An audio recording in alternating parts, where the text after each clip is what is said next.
Širenje bolesti COVID-19 možete ograničiti na sljedeće načine. Redovito perite ruke. Upotrijebite sapun i vodu ili alkoholno sredstvo za pranje ruku. Održavajte siguran razmak od osoba koje kašlju ili kišu. Nosite masku, a ne dodirujte oči, nos ni usta. Pri kašljanju ili kihanju pokrite nos i usta savijenim laktom ili maravicom. Ostanite kod kuće ako se ne osjećate dobro. Ako imate povišenu temperaturu, kašljite ili imate teškoće u disanju, zatražite pomoć liječnika. Evo, pogledajte kako učenici 2. B razreda, Juraj, Damir, Leon i Monika pomažu učiteljici i održavaju čistoću u razredu. Redovito prozračujemo prozore,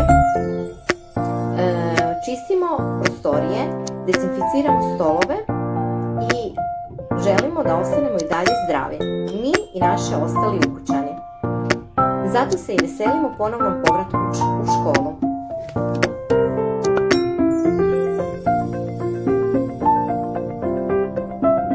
Želimo i svima vama da ostanete zdravi i da se što prije vidimo u našoj školi, zajedno družimo, učimo i igramo.